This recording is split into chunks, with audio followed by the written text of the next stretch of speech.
مولانا روم رحمۃ اللہ تعالی علیہ لکھتے ہیں چوتھا دفتر ہے کہ حضرت امیر معاویہ رضی اللہ تعالیٰ عنہ اور مولا علی مشکل کشا رضی اللہ تعالیٰ عنہ آپس میں تھوڑا اختلاف چل رہا تھا خلافت کے حوالے سے. تو امام حسن رضی اللہ تعالیٰ عنہ گزر رہے تھے تو راستے میں یہ مجنو بیٹھا تھا، کیونکہ یہ مجنو پہلے مجنو نہیں تھا، یہ اس کے بعد مجنو بنا. اس سے پہلے اس کا نام قیس تھا اور یہ عرب کا ایک بڑا مشہور قبیلہ ہے، یہ اس سے تعلق رکھتا تھا، شہزادہ تھا اس کا. یہ بس حضرت عشق نے ڈس لیا، پھر حال و بحال کیا. تو لکھا ہے کہ امام صاحب نہ گزر رہے تھے، یہ بیٹھا تھا خود پہ ریت پھینک رہا تھا، کیونکہ عشق تے آتش دوہیں برابر اگے حضرت میری ساڑ چھڑ دا ککھ نہیں چھڑ دا. تو حضرت کا جب گزر ہوا تو آپ نے دیکھا کہ قیس بیٹھا ہے، تو آپ آ گئے اور آپ نے آ کر نا قیس سے پوچھا، قیس وہ تیرا کیا خیال ہے، خلیفہ کسے ہونا چاہیے، حضرت علی کو ہونا چاہیے کہ حضرت امیر معاویہ کو؟ ابھی مجنو نہیں بنا تھا، ابھی یہ قیس ہی تھا. تو عشق تھا نا حضرت، وہ حضور بلے شاہ کہتے ہیں نا، سیو نہیں مینو رانجا سدو ہیر نہ کھو کوئی، رانجا رانجا کر دی میں آپ پہ رانجا ہوئی. اس کو کیا کچھ یاد رہا تھا، وہ خاموش رہا. امام نے پھر اپنا سوال دہرایا. آپ نے فرمایا قیس میں تجھ سے پوچھ رہا ہوں، خلیفہ حضرت علی کو ہونا چاہیے یا حضرت امیر معاویہ کو؟ تو آگے سے قیس جواب کیا دیتا ہے، حضرت نہ تے خلیفہ حضرت علی نے ہونا چاہیے نا حضرت امیر معاویہ نے. تو آپ نے فرمایا پھر تیرے خیال سے خلیفہ کسے ہونا چاہیے؟ تو کردہ حضور خلیفہ تو میری لیلا نے ہونا چاہیے.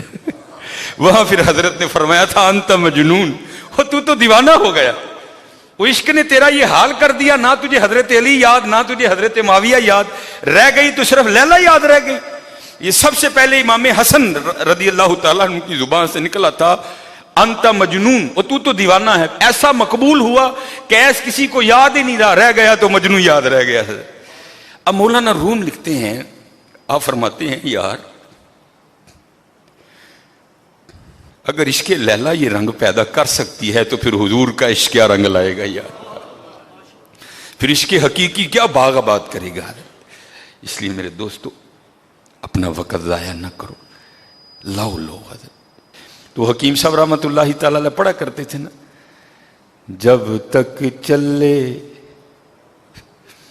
خوب چلائیں وہ سائے اپنے دی یاری. چلا بھائی کیوں نہیں چلا، چلا یار من کری ڈان ٹوٹ جانا تو کورے جا پہنے، کیوں نہیں چلا، کیڑے یار لگ گیا ہے. جب تک چلے او خوب چلائی او سائے اپنے دی یاری. او لا سٹ کھا جنجال والے تے لائے اللہ نل یاری. لا یاری لاؤ حضرت جی لاؤ. بعد دی گل ہے حضرت، لاؤن والے تے آ جائیے نا، لگنی نہ لگنی وہ مقدراں دیاں کھیڈاں نے حضرت، کم از کم لا والے تے آئیے نا حضرت، لاؤن والے تے آئیے نا حضرت. اور یہ حضرت سلطان ابراہیم بن ادہم رحمۃ اللہ تعالی، ہم تو حضرت بہت پیچھے رہ گئے ہیں. اب فرماتے میں نے نوکر خریدا، غلام خریدا، ذرا کام میں آسانی ہو جائے گی. فرماتے جب اس کو گھر لے آیا نا تو میں نے اس کو پوچھا، او بھائی ظاہر ہے کام پڑے گا تو تجھے بلانا ہے نا، تو تجھے خرید تو لایا ہوں لیکن تیرا نام تو پتہ ہی نہیں، تو اس طرح کر اپنا نام بتا دے تاکہ تجھے بلانا ہو تو تیرا نام تو پتا ہو نا. وہ اگوں ہاتھ جوڑ کے کہندا حضور نوکراں دے بھی کو نام ہوندے نے، او جڑے نا نہ بلاؤ گے میرا وہی نا ہے. آپ بڑے حیران ہوئے، یار کمال غلام ہے بھائی.